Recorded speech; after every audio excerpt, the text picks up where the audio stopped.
Hi everybody, how are you? It's a cool rainy day here, so I am sitting in my reading chair and I'm going to share a story with you. This story is based upon our popular story called The Transfer Student. Waffles and Hiccups. In Family Unit 14B of the AID Acclimation Base, deep inside a mountain on Earth, two Martian siblings were learning how to live like humans. One took it very seriously. The other, Blue, had waffles and pranks on his mind.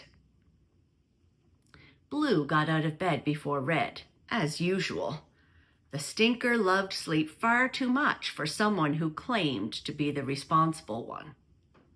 Blue, on the other hand, believed early mornings were perfect for two things: quiet scheming and waffles. The hallway light in their unit blinked as he passed, dimming just long enough to hide the fact that he'd rerouted the school bulletin system again. Honestly, he couldn't believe how easy it was to hack into Earth's tech. It was like using a moon drill on a muffin. This morning's masterpiece? He'd replaced the morning announcements at the AID school with a symphony of synchronized hiccups, performed by an AI voice instead of the cafeteria manager who normally read the school lunch menu. He called it the National Hiccup Cast. But first, breakfast. Blue's nose twitched as he entered their small kitchen. He didn't even need to look. Waffles. Real ones, fresh and golden. Not protein rations or heat pads shaped like food. Actual Earth-style waffles. His favorite. He climbed into his usual seat and stared down at the warm, pillowy stack in front of him.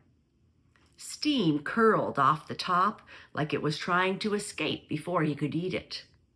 He picked up his fork, then paused. What if these were the best waffles he'd ever eat? Not just good, but cosmically, statistically unbeatable. The crunch to fluff ratio, the buttermelt speed, the ambient humidity, it could all align to make this the waffle event of his life. And if that was true, how much syrup should he use? Too little and he might never know their true potential. Too much and he might drown the golden balance. Syrup choices didn't help either. Maple, honey, blueberry? That mystery sauce Mom accidentally bought last week that came with a warning label about something Earthlings called diabetes? Blue frowned. Earth food was complicated, but maybe that was part of the fun. He drizzled the syrup, just enough to sparkle, then took his first bite. Perfect. Just as Blue was contemplating a second drizzle of blueberry syrup, strictly for scientific purposes, Red shuffled into the kitchen, hair flattened on one side and sticking up like a satellite dish on the other. "You did something," she mumbled, narrowing her eyes. She could tell he did. He had a look. "Good morning to you too," Blue said, swallowing a bite. Want a waffle? They might be the best ones ever made, chemically speaking. Red sniffed. "You're deflecting." "I would never deflect while eating waffles," Blue said with a grin. A soft ping echoed from the hallway. Red glanced toward her comm band. "That better not be the National Hiccup Cast again." "Technically, it's a remix," Blue said, licking syrup from his fingers. "I call it Funky Hiccups in C minor." Red groaned. Their unit's projection wall showed golden leaves dancing in the simulated wind, swirling across the fake yard in perfect loops. Something about it made Red pause. Blue?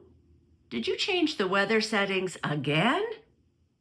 Blue blinked. Nope, not yet. And that's the end of this story. Sorry for the boo-boo I made in the middle. Sometimes I have a little hiccup of my own. Have a great week, everybody, and I'll talk to you soon. Bye-bye.